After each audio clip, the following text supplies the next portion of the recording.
I was actually the first one on the hill in line on arrival day. This wasn't my actual first arrival day.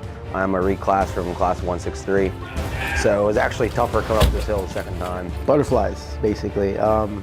Nervous, anxious. I'm like, okay, this is getting serious. Of course, I was at the cadet life tour, so I know a little bit about how things work, so I knew what to expect. I wasn't sure when exactly kind of the game was going to start, so to speak. I ran to where I had to go. I had my bags. You know, you're told to go here, go there, go here, go there, and it's just all over the place. Everything that you think would be normal for you just goes out the window. It was pretty frantic, but it was remnants of basic training from the Army again to me.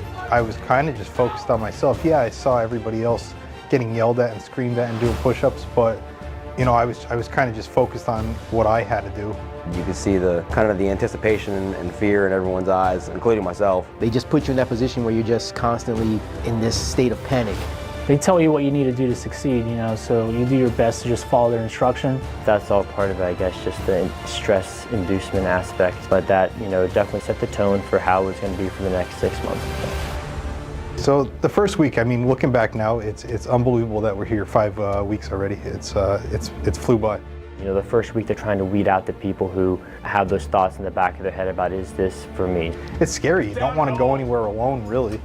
Your first week, you want somebody else to be there, you know? And everyone, because they're so nervous, looks around and just wants to see what's going on, but you have to maintain your discipline and look at the back of the head in front of you. No one really knows really what everyday life here is going to be like, so we're just kind of all figuring that out and working with that tense atmosphere and the stress. If you don't salute or you don't stand to, automatically getting yelled at, drop and give me however 10 push-ups, 15 push-ups. There were times, you know, the first couple of days where I'm like, okay, this is going to be a lot. You know, you have all these different aspects. You have, like, you know, the academics, the physical part, the room inspections, everything, and it's all new and you don't have a grasp on anything. I was not a fan of how fast we had to eat. I didn't expect that. I was in the military prior and we did have to do that, but not to the extent as it was here. There were some cadets that were so nervous that they couldn't even eat.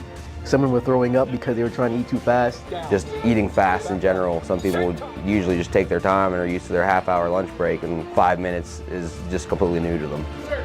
Instructors were, you know, pushing us to eat fast, in and out. We didn't have a lot of time. In fact, even when we got to go home for our Thanksgiving, my wife's like, calm down, you know, slow down. You know, you find yourself outside your comfort zone. I think everyone coming here, it's different for sure.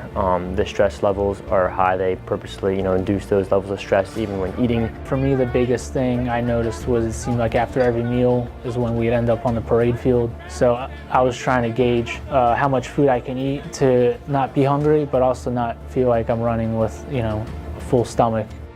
The smoke sessions are, you know, every time you kind of get relaxed that first week and you're sitting there and you're breathing in your classroom, the next thing you know, you're getting taken outside. I didn't know what we were in for when they first tell you parade field. You know, like, what are we doing? They tell you to line up and then they just start telling you to run. Run to the wall and come back. We're getting real familiar with touching a brick. I pretty much have a favorite brick to touch now, so every time we run, touch a brick, I kind of key out one right next to one of the ventilation systems out there. Me, I'm not used to doing bear crawls. The distance and the fact that I was not used to doing it was ridiculous. We had to bear crawl to the wall, bear crawl back. I was in pain already. I was already sore. That was a little bit unfortunate. It's just muddy, and they just tell you to army crawl, you know, and you're like, okay, well, this isn't horrible, and then you just suck it up and go with it. I don't mind it. I know some people, again, everyone's a little different. And if you really embrace it, then you got to look at it, not that this is a punishment, but, you know, an opportunity to get better. First calisthenics, that was a tough one. Just dripping sweat and slipping in your own sweat on the mats and just getting through it. Put it this way, if you didn't at least try to prepare for it, you were in for a world of hurting. I never thought of quitting or anything like that. That would never go through my head here at all. You wonder how much you could take. I didn't really feel anything anymore. I was just going through the motions, and it was good. I was definitely feeling it the next day. He kept doing these squat thrust push-ups. I want to say, I don't know, I can't say a number. It felt like we did almost like 100 And we got into a rut of doing those over and over and over again. And at that point, you're just like, okay, I'm gonna die. After about 50 of them, I had nothing left in my body. You're hurting everywhere, every muscle in your body hurts, you're out of breath, you're dripping sweat. They told us to hydrate like hardcore the night before because we were going to be put through something extremely intense, and it was.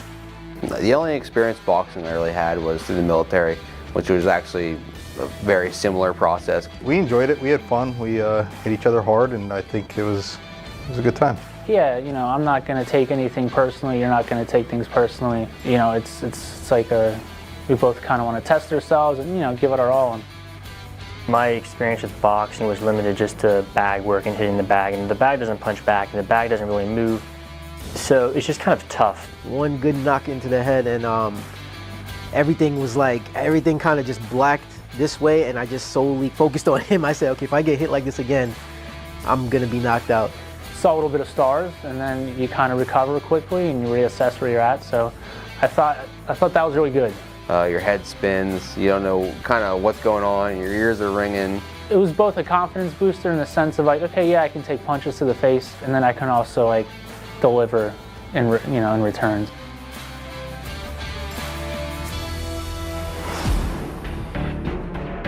I thought I was gonna, this is gonna be easy, going through the OC process here, and it was by far the worst. As soon as the OC made contact with their face, I just kind of winced to myself every time, knowing that in a second, as soon as they blinked, it was game over for them. It is debilitating. It will, it doesn't matter how big you are, how strong you are. You flutter your eyes and it gets in there. Wow, I thought I would never be able to open my eyes again. I went to go do the Call of Honor, and I probably made it in 3 words and was just suffocating on my own saliva and snot. There was points where I didn't know what the heck I was going to do with the pain. Reaching in the air as if I was going to open up a curtain and have my eyes open, but I just couldn't, I couldn't open them. I don't have the language, I don't have the articulation or something appropriate to compare it to. But yeah, that was my 4th, hopefully final time, and hopefully I never have to do it again. So Graham was the first one to get tased, and he just lets out this roar. I'm like, oh man, that's gotta hurt. I never thought a part of my body could lock up like that, or my body at all. Their whole body locks up, and it's hard to look and watch it, and you just kind of know the pain they're going through. I felt the pulses, every last pulse, but yeah, those are the longest 5 seconds of your entire life. Gave me confidence in what we have on our belt, that it works. Well, first of all, the police field unit, they were phenomenal. Although they yell at us the most, those guys know their stuff. It was good. It was, we were kind of starting to come together a little bit as a class.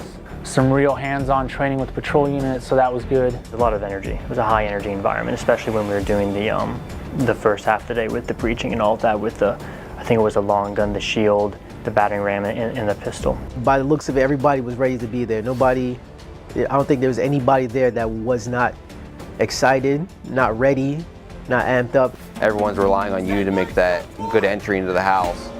It's a lot of responsibility. It was exciting just to finally get there and just take a good swing into it, and then sure enough the door just opens because that battering ram is heavy. It's effective. For driving week, I was expecting kind of what you typically, see in movies, stuff like that. Well, I think a lot of people go in there thinking they're pretty darn good drivers and then quickly figure out that there's a little bit more to it than maybe they think. There's some guys that were just wrecking through cones. Everybody's trying to get a fast time. You just realize just how humbled you are. As far as the pit maneuver goes, that was nerve-wracking. I didn't enjoy that too much. Yeah, just getting past that nervousness of making contact and kind of doing something you're not supposed to. We're gonna go next to this car and we're gonna push it so that it swerves out of control. It's exciting and it's an adrenaline rush.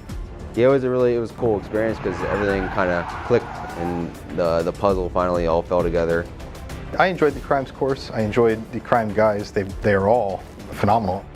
You kind of got to learn to read people, learn to ask the right questions. The biggest takeaway with the crime scenarios, I would say, is their emphasis of really knowing your authority when you come into a situation and having that dictate everything. So I think what I learned the most, hands down, was just be decisive.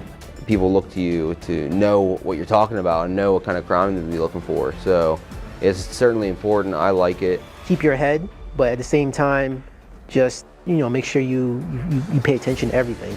The firearms units, they're outstanding. They know exactly what they're talking about. They're all experts. For me, coming from the Army, I thought I knew everything there was to know about shooting.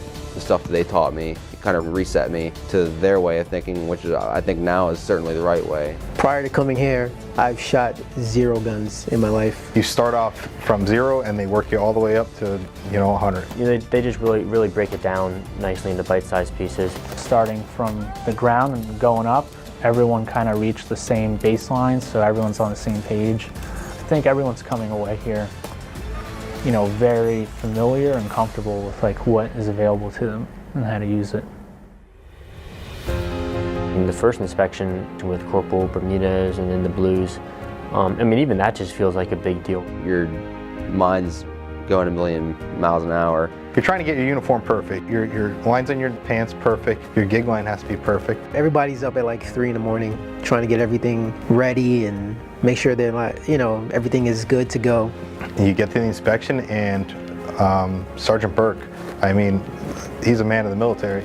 I don't know, it's just cool being inspected by someone that you respect that much. It's something that it kind of empowers you, this is it, this is the next step. First time in the Class A's, everyone walked out, and they're like, "Holy, this is the first time. This is what we're going to wear for graduation," and we just know we're one step closer. It's almost like a metaphor for becoming a trooper, right? Before the leather fits properly and it's comfortable, you got to go through the breaking it in and all that stuff. We got molded into it just as we're molding it onto us now. I feel lucky, and I think that'll probably really set in the upcoming weeks that wow, this opportunity is amazing, so I just want to make the most of it.